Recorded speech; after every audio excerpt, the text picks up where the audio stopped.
Much for stopping by the Digital Creator Daily. If you're new here, I'm Rob from Hey Summit, and this is the daily-ish show where I get to have some awesome conversations with brilliant people doing interesting things. We talk about the creator mindset, staying authentic, assembling your toolkit, exploring platforms, and a whole lot more. It's a pretty relaxed show about and for creators, thought leaders, and independent entrepreneurs, and of course, event organizers. And just a reminder, a conversation is best when it's shared. So however you're tuning in, whether it's live today or on the podcast, please feel free to jump in with your thoughts, your questions, your perspectives. And thanks again for spending just a bit of time with us. I'm really happy to welcome Jared Christensen to the show.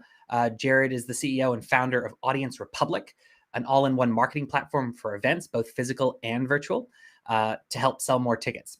Their platform works with all types of events, including more than 300 music festivals globally, concerts including artists featuring Elton John, Post Malone, and Childish Gambino, and a whole bunch more. Sports events, they've done worked with those, including UFC, lots of conferences and conventions. What is the phrase? More money than you could shake a stick at, whatever it is. They've raised over $3 million and have a team of 18 across the US, the UK, and in Sydney in Australia. Jared, thanks so much for taking some time to chat with me today. Yeah, great to be here. So I know that you, we were talking earlier, like you started life in the music industry, which whenever I meet someone and they're like, oh yeah, I come from the music industry, I think, oh my gosh, it's a wonder that you survived. but how did you go from working in, first off, I guess, how did you get started with working with events? Why events? And how did you go from organizing music concerts and music related events to realizing that something like Audience Republic needed to exist? Totally, yeah. Well, I mean, it actually got started. I haven't really told this story before, but it actually got started as me working on physical events. I was like a lighting operator, and it was like my dream job to bands, DJs, and do all the lights. So I was doing that from when I was like, I think 16, working on music festivals and concerts. You know, Kanye West, Christina Aguilera, Rihanna, all those different types of concerts, and just started it off literally just pushing the boxes and started actually then setting up the lights and then operating the lights for some of these music festivals. And that was kind of my dream job as a 16, 17-year-old. That's what I wanted to do. Nice. But then kind of got sick of working on other people's events, and I was like, I'm going to do my own music event. And I was about 18 at the time, and this is back in 2009. And the first artist I booked was an artist from Italy called the Bloody Beetroots, and they were just completely not well known at all at that time. And just out of pure luck, from when I announced the show, they just became massively popular, completely sold out. I think it was 3,000 tickets. I was 18 years old, made more money than I could have imagined on just that one show. And so I thought, if I just do 10 of these events every single year, I'm going to make $1 million. I'm going to retire, and that's going to be it. And you can probably see where this is going. And a lot of event organizers, you know, particularly physical events, you know, will have this whole experience of losing money on an event. And that's exactly what happened. I made every mistake you can possibly make. Just paid too much for the artist. Then I had to overprice the tickets, and just didn't sell enough tickets. But did about 25 events over the space of about 3 years. Some did really well, some didn't. And really that's kind of where I got started. And I was looking at all the ticketing platforms out there, and I was like, that looks easy. You know, they're taking no risk at all. How hard can it be? And so I looked into kind of starting a ticketing platform. And long story short, decided not to do that. It's actually not that easy. And also there's a whole bunch of other things that complicate it more. But really the hard part that I found when I was running the events was how to actually get people to buy the tickets. And so that's really what I focused on. And that's where Audience Republic came from, is how do we actually get people to buy those tickets through our all-in-one marketing platform. So I think it's fascinating, like listening to you, because I think especially a lot of event organizers certainly do have that problem of, like, when it comes down to it, you know, you have this brilliant idea, you have these wonderful speakers, you have this wonderful, you know, program. Every single person bubbling under is terrified of the fact that, will anybody show up? Will anybody buy tickets? Will anybody come? And I can't imagine what that's like from an in-person event perspective in terms of you putting up all this money for, in order to get something going, which I guess which we can definitely talk about. But why did you feel like it kind of sounds like a very big problem that you're willing to take on, if you're saying I'm actually just focusing on how to get more bums on seats, especially when you're working with maybe first time event organizers or events that hadn't existed before, or not going through like the trial by fire of having a failure so that you know what to do well next time.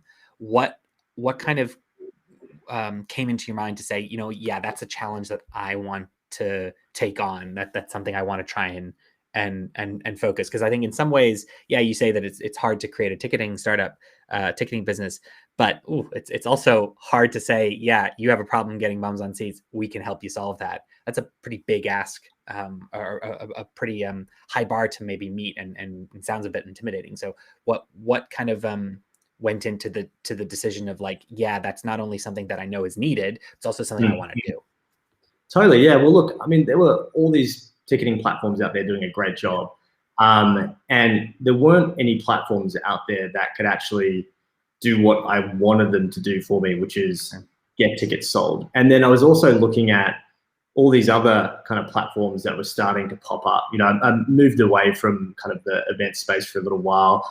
Worked for Red Bull for a little bit, worked for a few kind of B2B SaaS companies and technology. And I had all these different kind of products that were specifically tailored to the industry, like HubSpot and products like that. And they were fantastic products. And there weren't any designed specifically for events. And so with the kind of whole experience of actually running those events myself, I knew that there was definitely a gap there, and just had that experience of losing that money on that event, and that was definitely a pretty compelling reason to start the business. And so that's what I did, and so started the business in 2016, and we've been going ever since. Awesome. So I guess the title of our chat today is talking about over reliance on social. And so I guess in that, you certainly have an opinion about how people are over reliant on social. Can you talk a little bit more about why people default to thinking that social media is this kind of panacea, this way of engaging, and what's better? Like what's the Totally. alternative? Totally. Yeah. Well, I mean, it was amazing for a while. I mean, I know even in back in 2009 when I was running my events, I think the cost per click on Facebook was like 3 cents or something crazy like that. It was outrageous, and you still had the organic reach back then. And what we've kind of noticed, ever since pretty much 2018, that Facebook algorithm changed, which really affected organic reach. And what that meant was that effectively all your organic traffic you didn't really get anymore, and you had to pay for. And ever since we've seen that happen, we've also seen the cost per click keep going up and up and up with so much competition out there. And so it was a very easy trap to kind of fall into. It was delivering great results for a whole bunch of different event organizers, and people really just got addicted to it. And really kind of just ignored all the other channels because it was the most effective channel. But what we're finding is that those followers that you're kind of building up on social media, whether that's on Facebook, on Instagram, on LinkedIn, or whichever other social platform, they actually don't belong to you. They belong to the social platforms, and they're not forever. And so it's a massive risk as a business to just be relying on those platforms. And so for us, we're really focused on how do you actually own your audience. So you own that audience, and you're not over-reliant on any one social platform. So you can own that audience and reach that audience directly. And that helps you future-proof your business as an event, but it also helps you reduce your paid advertising costs as well, because you don't have to continue spending so much money on paid advertising. And so that's really the kind of core belief of us as a business, is that owning your data is one of the most important ways to drive sales. So when you're talking to maybe first-time event organizers or event organizers that maybe haven't had a huge amount of success with social, maybe just because they haven't been around for a while, what do you suggest they start with versus maybe spending all of their their budget on Facebook ads or trying to grow that social media audience? What's an Yeah, alternative? well, I mean, specifically for smaller events, we've done a whole bunch of smaller events for Audience Republic where it's been, 2, 3, 400 people. And the thing that I found that was actually most successful for me in getting people to actually attend those events was actually not even worrying about Facebook or Instagram or any social platform. It was actually just reaching out to people directly and asking them if they wanted to come to the event, telling them a little bit about the event. Particularly people who are in my network. So we did something called the Music Tech Summit in partnership with Universal Music and Eventbrite. And literally, I just emailed every single person in the industry, anyone who was connected to on LinkedIn. I messaged, just added a whole bunch of connections on LinkedIn and just messaged them directly and asked if they wanted to come to the event. We had, I think, about 400 people who came along to the event. It was a super curated audience of our customers and potential customers. And we had a wait list of about, I think it was about 300 people who wanted to come, but we just didn't have enough space for. So I would actually probably say, don't worry about so much, the social channels. If you're just starting out, I would kind of actually just reach out to them directly. And then from that gave us an email list, which then we could just then send an email out to all the previous attendees. And then the kind of social media stuff came after that. I think one of the points that you raised there, and that's something that we talk about a lot, is also just suitability of the event itself to the audience is far more important than trying to yell to as many people as you want. Like if you're trying to build something for everyone, you end up serving no one. But if you're able to build a very clear proposition as to why you would want to attend this event, it makes it so much easier not only to get great speakers and to have a great schedule because it's so targeted, but you have to do a lot less work trying to sell it if you know exactly why someone would want to attend in the first place. I think this is a common thing, especially with like smaller scale event organizers running events. You might be thinking, well, I need to get 100,000 people to come, versus I need to focus on getting 500 people to come. I think that the goals here are sometimes lost in this idea that I have to be bigger, I have to be as big as possible, I have to be broad as possible, my church needs to be as wide as possible. But you end up then not getting anywhere near the number of people or the amount of engagement that you would if you were just focused, initially. Totally. And we work with, some of the biggest events in the world, a lot of music festivals and concerts, 50, 60,000 people. And all the events that we talk to, they didn't actually start out that way. They were the events that actually started off the smallest. It's always the events that start off and try and go massive straight away. Those are the ones that kind of fizzle out. They lose a whole bunch of money. It's not really sustainable. Yeah. It's actually the events that are the most enduring and end up being the largest events that generally the events that started off the smallest. So yeah, definitely an interesting thing that we've seen across some of our larger customers. So do you I always love knowing what people, especially who are really in this space, see happen all the time that really frustrate you. Like maybe you see someone launching an event and you can tell what they're about to do, and you don't think it's going to work. Are there like common mistakes or missteps that you see happen, especially with like first-time event organizers or maybe smaller scale event organizers, that that you'd encourage people maybe not to fall down that particular rabbit hole? Yeah, I mean, look, obviously one of the most important ones and one of the reasons why we started the business is just that data ownership piece. Definitely, even still in 2021, we see a lot of event organizers still aren't really recognizing just the importance of actually owning their audience. So that's definitely one. I think another one, if we're taking it specific to virtual events, is people have so many things happening in their lives. And one of the things that we've found is actually reminding people to actually attend an online event. And one of the channels that we've found actually super effective at this is text message. SMS for us has been a huge channel, particularly over the last kind of 12 to 24 months. And so sending out a text message, when the live stream is starting, to actually remind people and make it easy for them to send out a link to that live stream. And that's one thing that we found super helpful. Actually, you've done all this work of getting them to sign up. You might as well make the extra effort to actually get them to kind of sign up and register. So I think mostly it's around missed opportunities.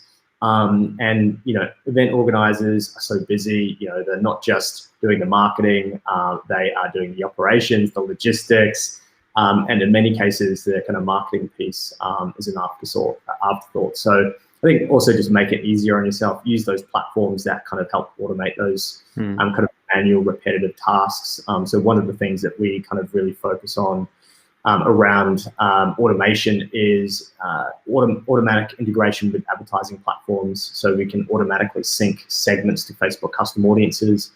So that's been a really good kind of time saver, because a lot of our customers have been just manually uploading CSV files from their platform to Facebook to run their custom audiences. So just things like that. It's mostly around kind of missed opportunities where they could be selling a lot more tickets, but are just not taking advantage of what they've got available to them. Yeah, if you can put in the more trial balloons you can put up there, allows you to kind of tap into all the little things that then add up to making the biggest impact. Totally. We certainly see that a lot. Like, a lot of people use us for some of the same reasons. Like, just you don't have a big team, so you need to try and automate or make a whole bunch of things a lot more efficient.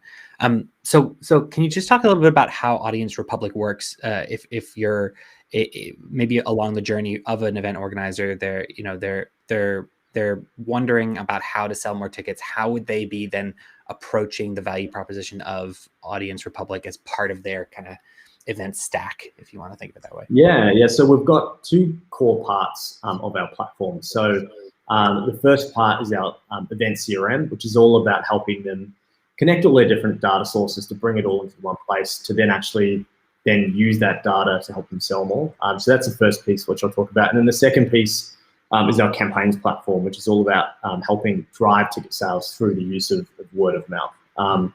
So the way the event CRM works is we've got integrations with a bunch of different platforms, whether that is ticketing across physical events like Eventbrite, Universe, virtual events, and so we're adding a whole bunch of virtual events platforms at the moment. One of them, which we've just released, is Zoom, and also other channels as well. So e-commerce, so we've got a Shopify integration, so pulling in, if you've got an online store, pulling in data from Shopify, as well as membership platforms as well. So Patreon, we have integration with as well. And we're definitely seeing those subscription models become really popular for those virtual events, but also for physical events as well. And getting access to both, those virtual events as well as physical events through membership has been a pretty interesting trend that we've seen. But the key thing for us is connecting all those different platforms, and we're not just pulling the contacts, we're actually pulling in all the order transactions, which is the most important thing. So how many tickets people bought to what event, what was the ticket type, when did they buy, all that sort of information. The same thing for virtual events, the same thing for e-commerce, all the e-commerce sales transactions, as well as the membership data. That comes into our platform. We then automatically then create profiles around each individual user, and that allows you to get much closer to your audience around understanding who are the customers who are attending the most events, who are the customers who are spending the most on tickets to your events.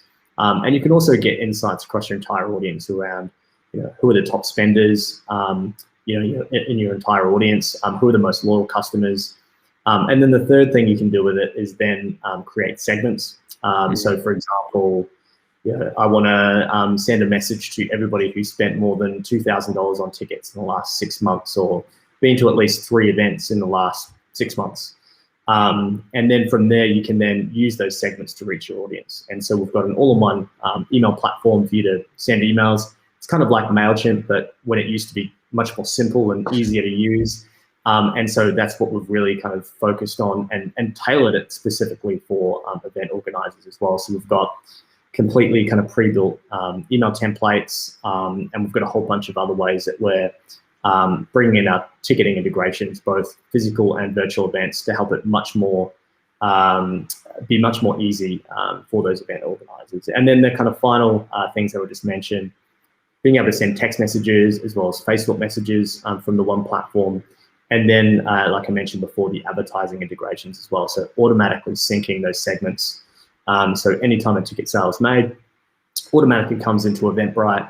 Automatically comes from, say, for example, Eventbrite or whichever platform they're integrated with, into Audience Republic, and then out to Facebook or whichever advertising platform that you're using. So that automates the whole process. So that's the.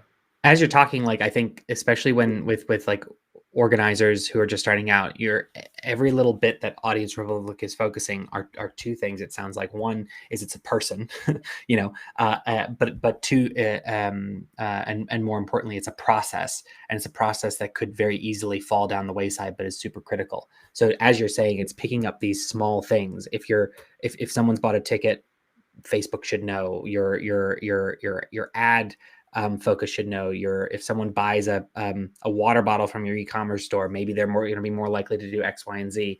I think that's something that I think a lot of people wish that they had. They wish that they had the ability and the time to review the day's receipts, to review where they all are from, to see what brands they're coming from.